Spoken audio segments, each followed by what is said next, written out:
everyone, and welcome to the latest NEF She podcast series. Today, I was really lucky and honoured to have Abby Carchio join us to discuss her football career throughout college and NEFC. She's an alumni at NEFC, a Brown alumni, and is now playing professionally in Europe. She's got experience in the Champions League and has experience playing at the top level at college as well.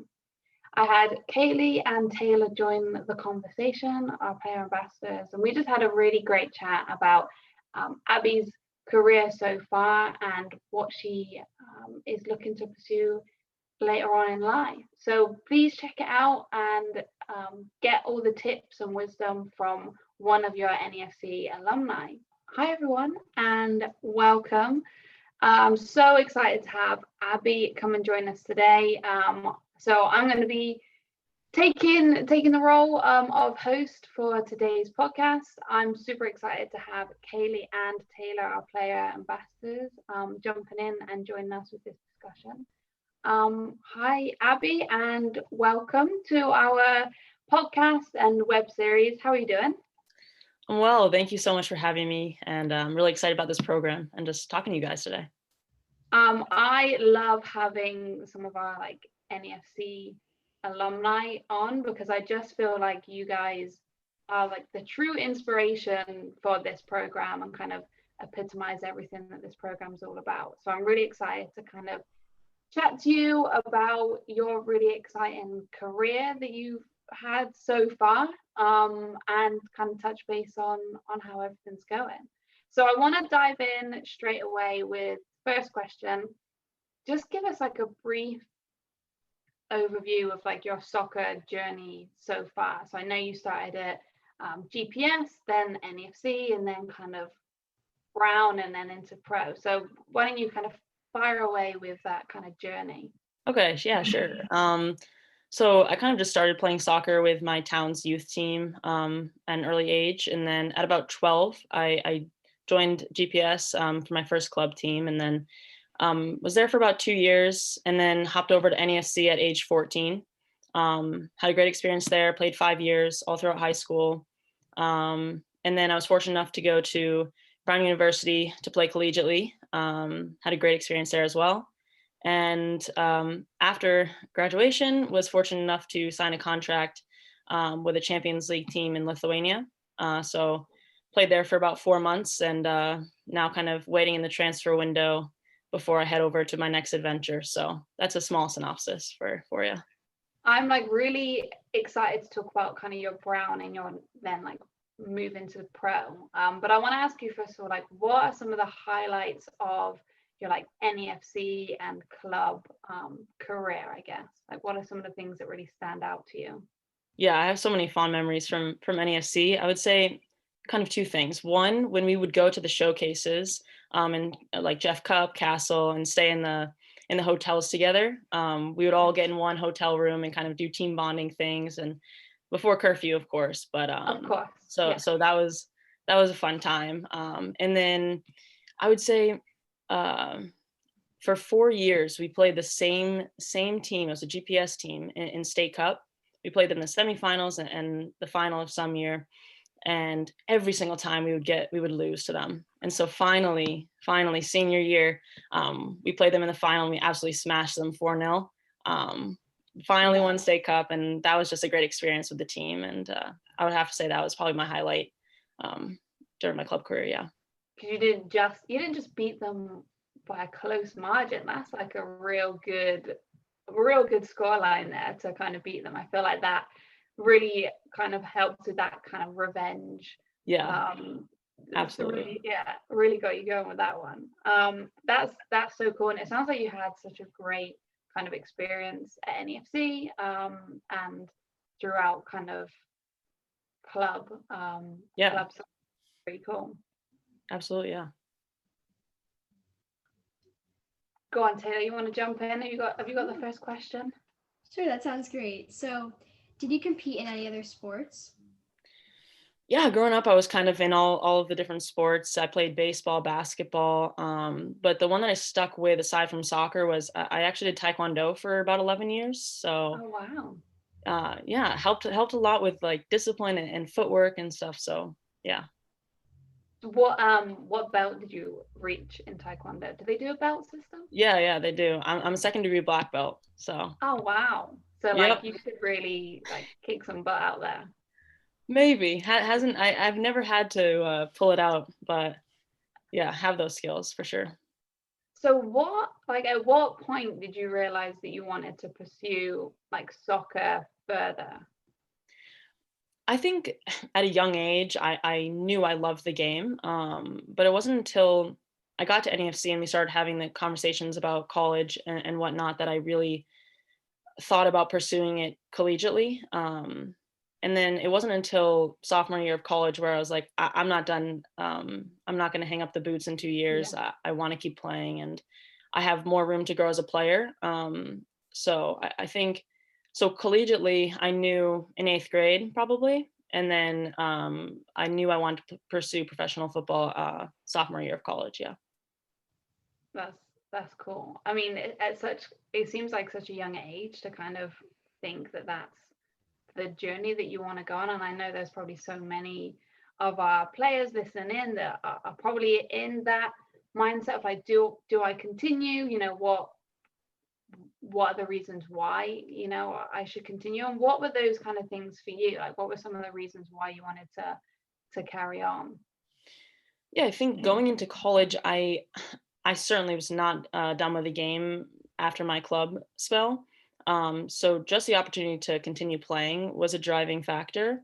I also logistically knew that soccer could take me or could afford me an education. And so I think that was a prime motivating factor as well. It's just that it does provide you a pathway to further education. So. Yeah, yeah, definitely. Kaylee, I know you had a question on that kind of college side of things. Yeah. So, like, what was the process that you went through in order to be recruited for Brown? That's a good question. We're going years back now.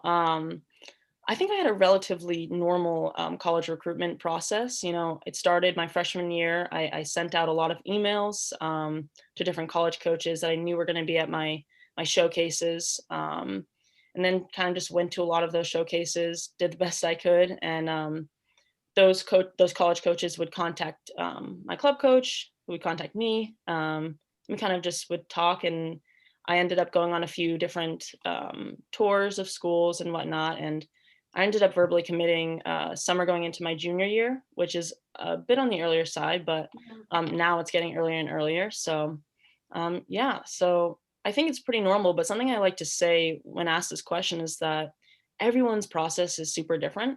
Yeah. A lot of girls on my club team were committing super early freshman year, and some of them didn't commit till senior year. So I always like to warn people not to get caught up in other people's recruitment processes. Just know that your process is your process, and your timeline is your timeline. So yeah. I think that's super important to just acknowledge, because I'm sure there are so many players that we have at the moment that are already committed, or they see that their teammates are already committed and they're like thinking that they might be maybe behind that process. So I think that's super important, just to note that it happens when it happens for you, right? And it's not one thing that fits all. Exactly. Yeah, totally. How did you know that Brown was the right fit for you? That's a tough one. I'm gonna go a little abstract with this, but Okay. I think when you step on the campus you're supposed to be at, you just know.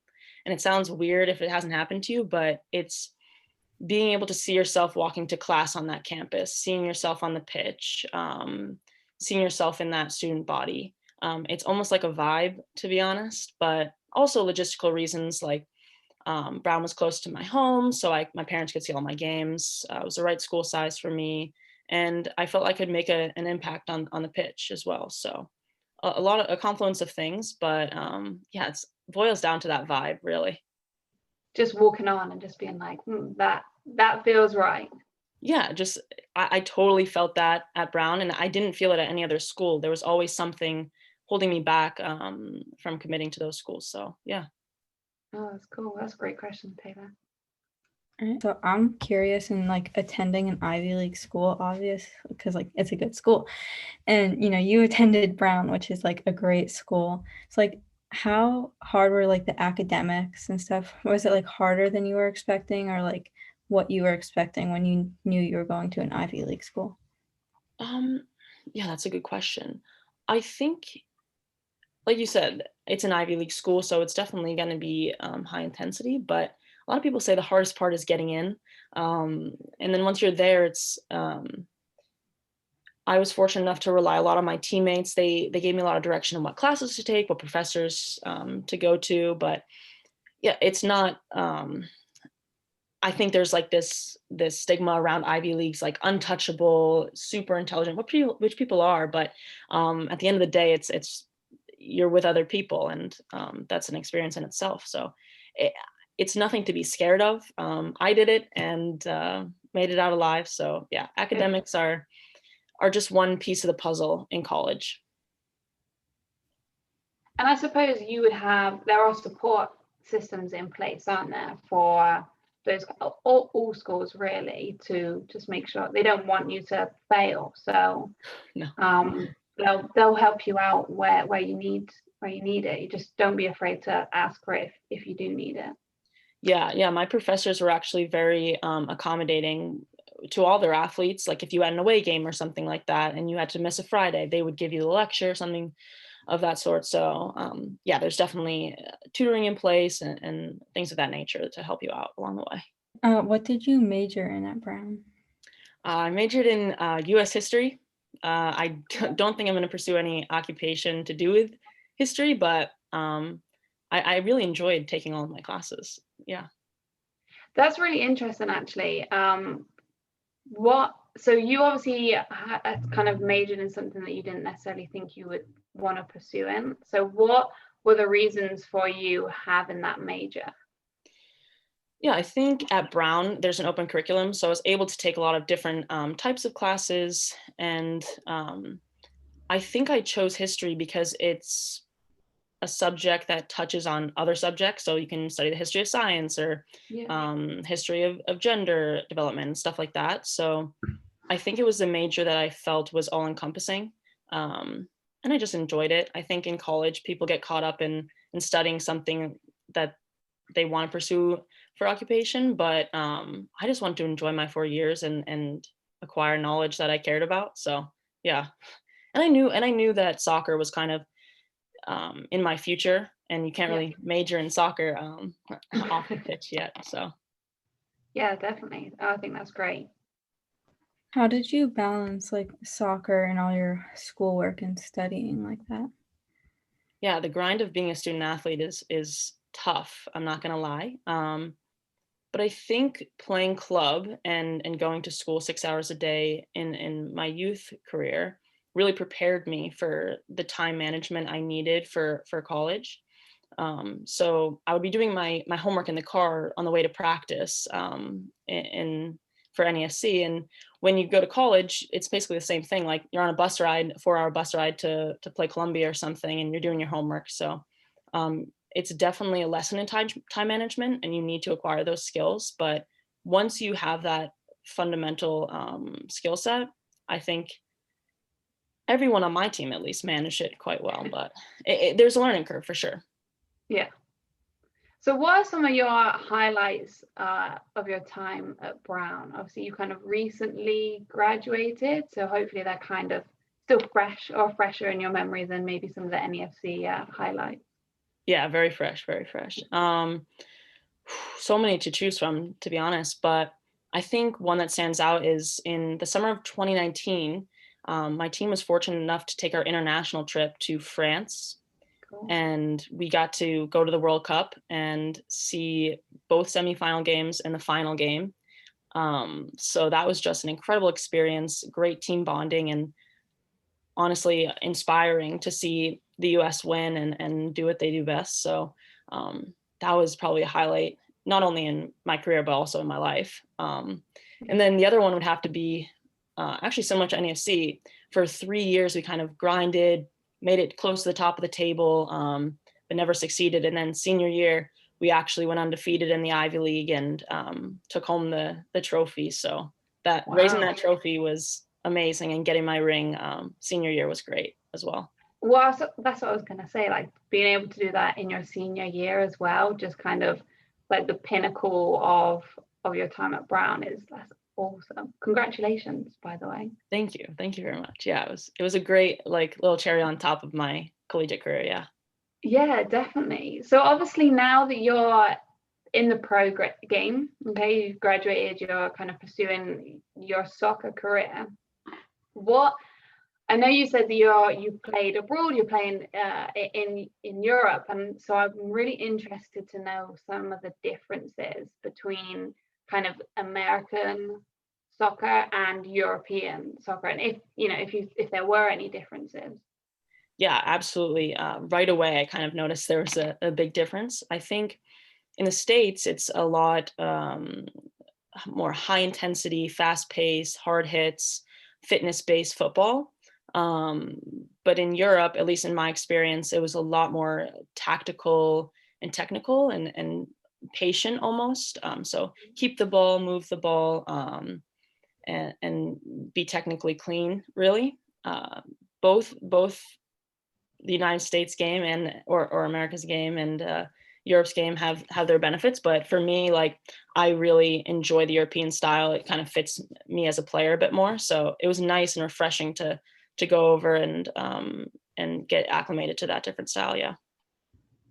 That's really cool, because I mean, from my own experience, kind of when I watch and I coach the game, I can kind of notice that, but it's really cool from like a player perspective, you touching on the differences, and there's no right or wrong way, but it's just really cool that there are different styles of play, and so it's cool to just acknowledge that and to be able to experience both. And like you said, it worked maybe more in your favor, the European style, just because that's the type of player that you are, which I think is super fascinating.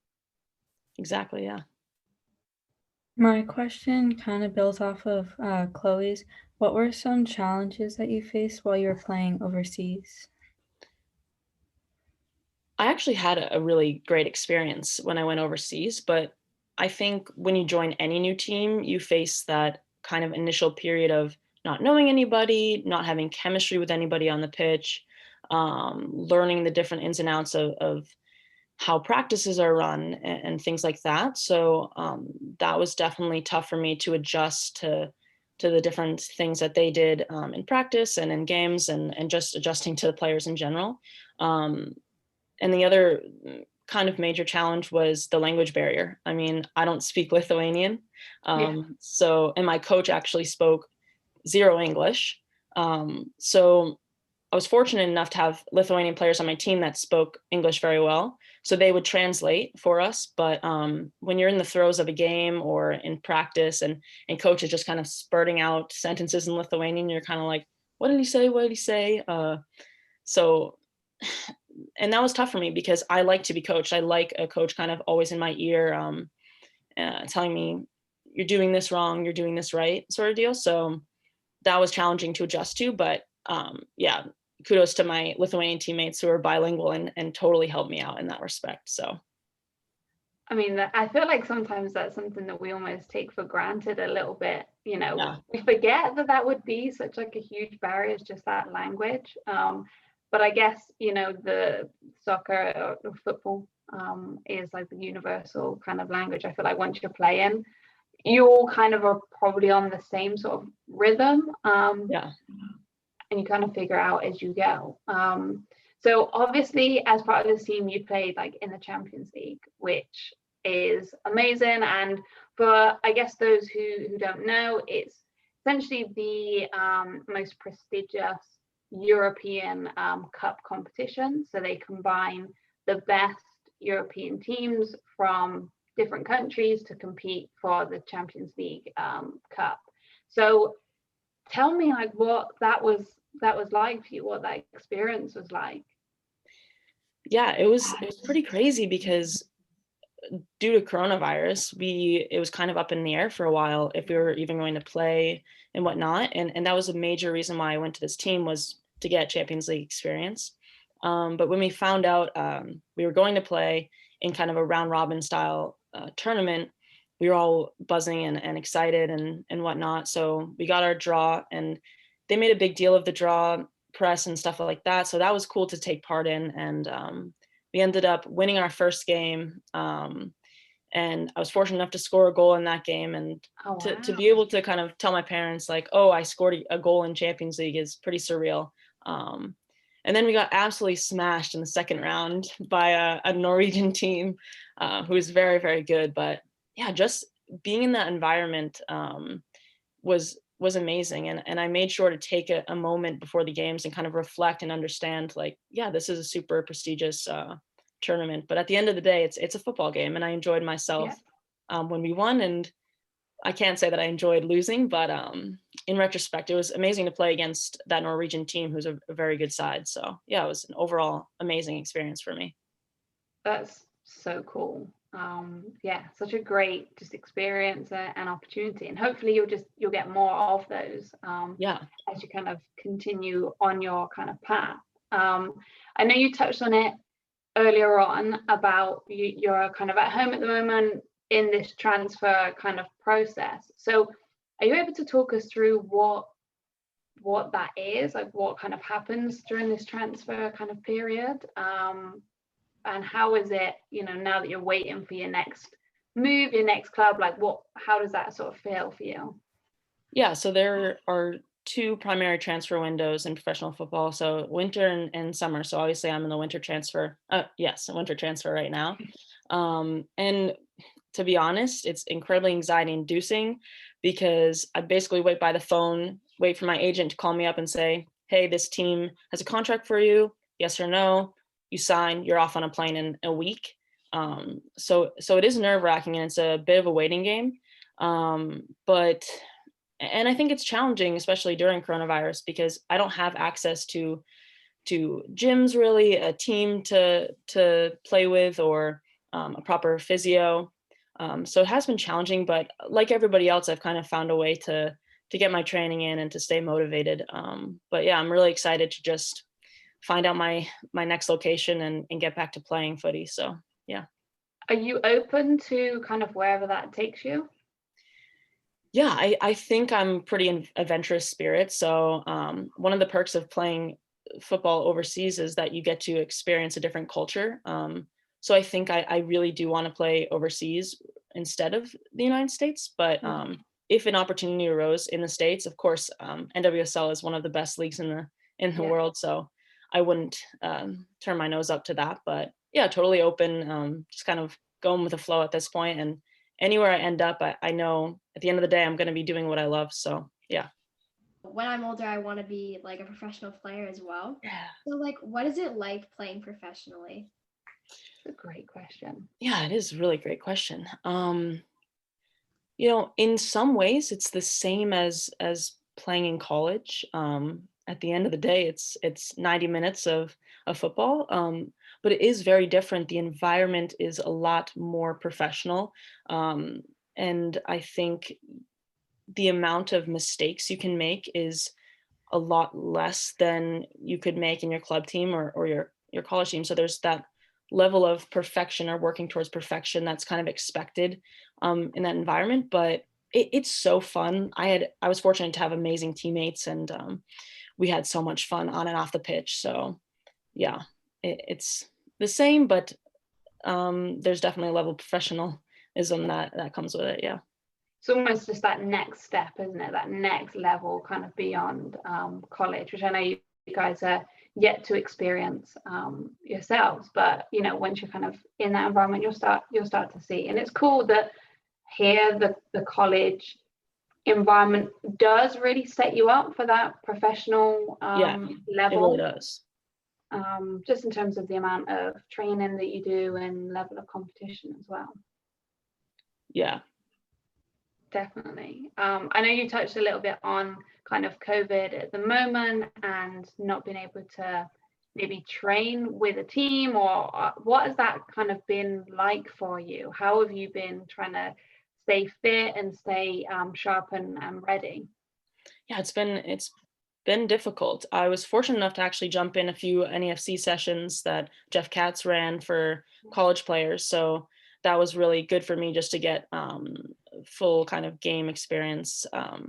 And then I'm also fortunate to work with a trainer. So I'm kind of working with him twice a week on my touches, and we get out to the pitch if we don't get kicked off of it. I think I've been kicked off at least 10 fields during coronavirus. So yeah, and then honestly, just trying to stay motivated is one of the hardest things, because you don't have you don't have teammates to rely on, and to kind of tell you, hey, let's go to the gym, or let's work out. So yeah, I think just drawing inspiration from watching the game. I know games are going on right now, and trying to keep my head square and looking forward to my next adventure, really. Yeah. What kind of mindset do you have to make it in the professional game? I know you're still fairly new to it yourself, but what kind of mindset do you have now that you think kind of equips you to play at this sort of level? Yeah, I think it's a consistent mindset through college as well. Just this idea of working harder than anybody else. Your work ethic is something that you can constantly control. And I think that is an essential piece, is not only working hard, but working smart. So knowing yourself as a player and knowing your deficiencies, and then really working on those things instead of working on things you're really good at. So I would say work ethic and just having that drive mentally is really important. And then the second thing is just passion. I think, after college, especially in the women's game, people are really headstrong about, I need to get a job, a real job kind of, and kind of give up my passion of the game. But if you still have that love and that drive, it's so worth it to pursue professionally. And if you don't have that drive, then it's probably not for you. But yeah, so a combination of work ethic and passion, I think, is the mindset you need to pursue professional soccer. Yeah, absolutely. And so I guess, what for you now, what are your maybe aspirations for the future? Whether that's kind of continue to play, but then maybe after kind of playing, have you had any thoughts about what you'd like to do beyond that? Yeah, I mean, I like to think I could play football for the rest of my life, but we all know there's kind of a time limit on that. And needs to give out at some point. Yeah, exactly. Need to hang up the boots at some point. But so after I'm done playing, I know I want to stay in the game. I think I really want to pursue coaching, and whether that's collegiately, or I think a pipe dream of mine is to become like the manager at Arsenal or something like that. But awesome. I think coaching is definitely what I aspire to do after I hang up the boots. Are you an Arsenal fan? WSL Arsenal fan, but on the men's side, I don't really watch a ton of EPL, but more Manchester United at the moment for the men's side. I mean, I definitely agree with you. Arsenal, WSL has just been a team that I've always loved. So yeah, you got some good taste in team choices there. I mean, maybe not Manchester United, but that's okay. I can forgive that for the WSL cool. Arsenal choice for sure. Yeah. Taylor, do you want to finish us off with the last couple of questions, or last question?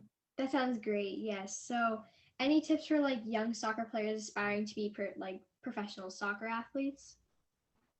Yeah, I think that question speaks to the mindset stuff that I was talking about before. Just working hard, working smart, and every time you step on that pitch, just enjoy yourself at the end of the day.